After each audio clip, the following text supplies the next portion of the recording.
everyone. I'm Liz Green with the Cyber Guild. I'm really excited to be here today and chat with you all. And also, I really wanted to welcome Claudia and Devin. Thank you so much for joining me to talk about neuroinclusion at work and for helping us begin to break through the stereotypes around it. So to start off, I'd love to kick it to Claudia and talk through kind of the definition of neurodiversity, as well as the conversation that you might be hearing in the workplace around neurodiversity, and really determine from you what key concepts you think are important for our cyber audience to hear. Neurodiversity refers to differences in brain wiring like autism, attention deficit hyperactivity disorder, ADHD, dyslexia, and many other neurological differences. Neural differences don't include like neurological disabilities like dementia or mental health conditions. So neurodiversity is an identity, whereas that's like born identity, whereas mental health conditions are oftentimes developed during life. And so neurodiversity is to be embraced much like any other kind of identity like race, gender, and such. But there's a lot of overlap between the two because there's a lot of stigma when it comes to mental health and neurodiversity. And once you've met one neurodivergent person, you've only met one, because our characteristics vary a lot. So can I ask you a question related to that? Because I think it's also in reading about neurodiversity and the term coined by Judy Singer, about natural variance in the way that people think and act. So in that sense, we're all neurodiverse. And sometimes what's come up in conversation is the idea that mental health conditions can fit under the umbrella because it's really how people see themselves. So like if you see yourself as more kind of differing from societal expectations of the norm, then maybe you identify as being neurodistinct or neurodivergent. But if you see yourself as kind of fitting in more with like societal expectations, say neurotypical, then that's a difference. But I guess I'm wondering from both of you, if you have any thoughts around like, if a person has questions on, well, I don't know if I am or not, is it really their ability to feel connected to the movement? Is it contingent on what condition they have? Right. So I was identified as gifted in elementary school through testing and everything like that. So that was a formal, identification. But later on in my 40s, when I was trying to get help for my son, whose teacher thought that he might have ADHD, I realized that I'm actually twice exceptional, and I have a mix of giftedness with the ADHD, and that the giftedness masked the ADHD. And so I'm partly identified formally and partly self-diagnosed. And then I have on top of that, complex post-traumatic stress disorder from 8 out of 10 adverse childhood experiences, or ACEs. And so my brain is a mix of all kinds of wiring. And so the parts of it that are tied to my identity, how I was born and stuff, that is not something that is going to change. Right. And so I distinguish that from like the complex, CPTSD, because that part I need to address. And in a sense, I mean, that part is going to stay with me forever once it happened to me.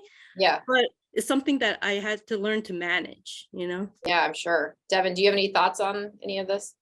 Yeah, absolutely. So, as Claudia brought up earlier, neurodivergence extends beyond things that there's a diagnosis for. So ADHD has a DSM-5 diagnosis, and autism has a DSM-5 diagnosis. But neurodiversity extends into just differences in the way your brain is wired and processes information. I would say like 9 out of 10 times, if you have a suspicion that you might be neurodivergent or you feel like you're neurodivergent, trust your gut. Everybody knows what it's like to meet societal expectations or not. And then also piggybacking off of that, Claudia brought up mental health awareness and the difference between like a mental health condition and neurodivergence. But something I always like to point out when I'm talking about neurodivergence is that a lot of times those of us who are neurodivergent develop masking and coping mechanisms that lead to a mental health condition. I was diagnosed with ADHD as an adult, and it's very common for adults with ADHD to present with depression and anxiety. due to trying to manage ADHD on their own. Mhm. And so there's this really interesting comorbidity that tends to happen with neurodivergent conditions. Mhm. Which of course then ties back to the whole idea of like how important it is for the workplace to be one where people don't have to spend so much of their time masking because you know that's going to burn them out. And I guess Absolutely. on the note of that, because you all are cyber experts, I think it would be interesting to me to learn from you what key concepts you think are important for this particular audience to hear about neurodiversity. Yeah, so that's a really interesting question. I have found so many people in the cyber security risk space that are neurodivergent, Mhm. especially as the pandemic happened and people's routines started to change. To be honest, I come from like a background in hacker culture, and Mhm. I would say a large percentage of people in the hacker culture are neurodivergent, right? The whole thing in hacker culture is look at systems, how do they work? Is there a weakness in the system? How can I tweak the system to gain favor for me? Mhm. And that's just not the way most normal neurotypical people think. Mhm. So I do think there's a lot of us who find our way into the cybersecurity field. Um, I think it's really important to focus on transferable skills and focus on your strengths. Mhm. There are things that those of us with neurodivergence can struggle with, like being extremely organized or staying on task or not getting distracted. But Mhm. we are also extremely good at thinking outside of the box, coming up with novel solutions, divergent thinking, and there's a lot that really goes into that. Also, doing extremely well under pressure. Mhm. So me personally, when everything is falling apart, I tend to be at my best, right? And I can logically progress and order things, um, more so than when things are just calm, stable, steady state. And I think Mhm. realizing your strengths and working with those are really important. But I also think it's really important to understand when you need help and not be Mhm. scared to ask for help in terms of accommodations, or just being honest, like, hey, could you please write that down? I'm going to forget it if you don't write it down. Yeah. That's great. I love that you just threw that out at the end too, of like, it doesn't have to be this formal, I have to go to HR and disclose and all this, but just advocating, right? But then also you were talking about the importance of knowing what you need. And I see a lot of value in that. Yeah, I really related to everything that Devin said. I'm actually in cybersecurity for the same reasons, because of the Mhm. superpowers that come with neurodiversity, my attention to detail and my sense of urgency and calm and collected way of responding to emergencies and stuff like that. So everything that Devin said, yeah, I totally agree with. That's cool. So what about if we like pull that out a little bit and if you hear, because I think sometimes then it moves into this realm of like stereotypes of, oh, well, you're neurodistinct or neurodivergent, so you should be in cybersecurity or you should be in STEM. And I guess I'm wondering your thoughts on those types of statements. Do you think that's a fair assumption to make? Oh, there are a lot of stereotypes around neurodiversity. And that's partly the reason why I didn't realize it was twice exceptional until I was an adult, because as you know, people are like, oh, only boys have ADHD, Yeah. or that ADHD presents itself as an active body. But for me, it's an active mind, and that's also ADHD. And that's why a lot of girls have been or I shouldn't say diagnosed, because it's not a disorder, it's because it's an identity. So a lot of girls are not identified as have an ADHDer. And that's another point too, is the person first language versus Uh-huh. the identity first language. A lot of people in the neurodiversity community prefer identity first language because that's how we identify. And it's not, I'm not a person with ADHD, I'm an ADHDer because that's my identity, Yeah. It's Yeah. not something that I contracted and have to fix and get rid of, Yeah. Right. Yeah. What do you think, Devin? Yeah, so anytime I hear the word should, I cringe a little bit. Mhm. I think that, laying your expectations on somebody else or having external expectations laid on you is a recipe for burnout and disaster. And myself having ADHD and my children having ADHD, something I know very well is we can hyper focus extremely well on things that we like and we feel motivated to do, but give us something that we feel like we have to do and is an obligation that we have no interest in, and it's disastrous. So I would say if you have an interest or a curiosity in cybersecurity, it can be very great for you if you're neurodivergent. And if you don't, applying the label to yourself and feeling like you have to meet that stereotype is probably not the right thing. I would also say in that term that cybersecurity is such a broad field. You have people who are incident responders, and you have people who answer customer questionnaires all day, and you have people who write cyber insurance policies, right? And all of them are very different skill sets. So, maybe being the red team hacker might not be for you, but, a more administrative role might be for you, or maybe an incident responder. So cybersecurity also tends to get like grouped into, the sexy hacker, in the hoodie in a basement and breaching multinational systems, but that's not all cybersecurity is. Well, and this is a side note question, because I have a lot of clients that I work with who have expressed interest in cyber, but then a very strong sense of overwhelm because there are so many different directions you can go. And I'm wondering for, the average person who doesn't have any experience and really hasn't figured out a direction, do you have any advice if they're looking at this field?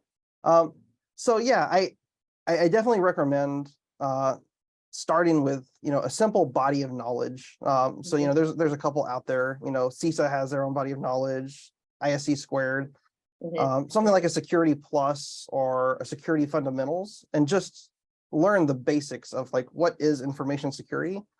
And that's a good place where it's going to help you understand some of the different fields. And you might see like, this field sparks my interest, and then dig deeper. I will say, because we were talking about deterrence, one of the biggest deterrents I've noticed for people getting into cybersecurity is self-limiting with job selections, whether it be a degree being required, or I've met plenty of people who have successfully switched into cybersecurity from being like a classics major or a music major. And, they almost self-selected out by saying, well, I don't have a degree in CS or, security or any of these things. And I think that can be kind of dangerous. I think that companies using inclusive language in hiring can be very helpful there. But I have seen so many people self-select out because of what they interpret as like hard requirements to get into the field. Yeah, which then to me speaks to also, one of the things that I've run into a lot with companies is there's a big focus on disclosure and like, well, people need to disclose if they want something, but what you're getting at is also there's a lot of trauma in people's background. So like maybe they don't feel safe disclosing. In turn, maybe they don't feel safe applying for jobs or whatever it may be, looking across the life cycle. And so I think that's the part of when you were talking about neuro-inclusive hiring practice. Claudia, do you have any thoughts? Yeah, my recommendation is to follow your passions. Success and happiness and all that was defined for me for a very long time. And once I redefined it for myself, so undergraduates, I studied computer science. They didn't offer cybersecurity at that time.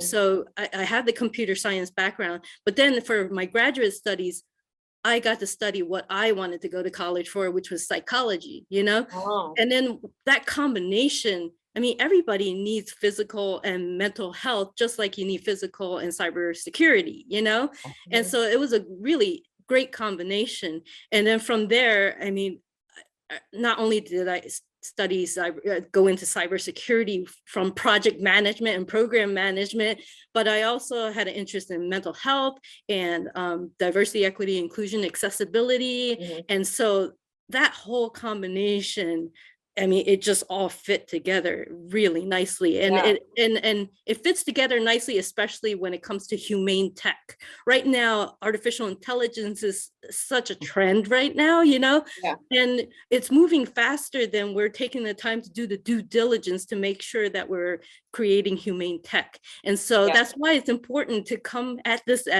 through different angles. You don't have to have formal security training and stuff.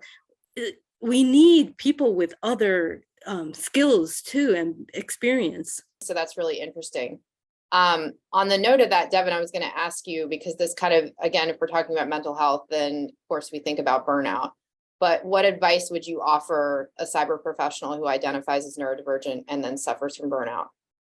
So probably the number one thing that I have learned in my own walk with neurodiversity and understanding myself better is there are three pieces to the puzzle that lead to energy consumption and burnout.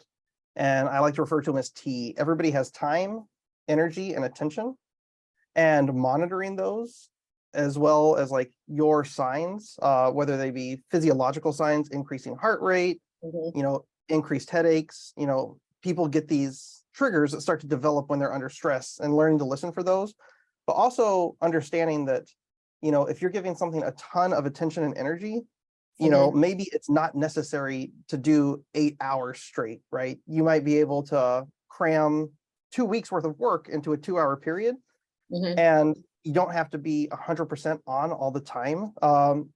I've had so much issues with getting involved in something that I'm enjoying doing that I'll forget to eat and like take a break and go down and see my family. And before you know it, I've been working from 5 a.m. till 2 a.m. And that's not healthy and definitely leads to burnout. So really self-monitoring for that time, energy, and attention, I think is the number one thing you can do.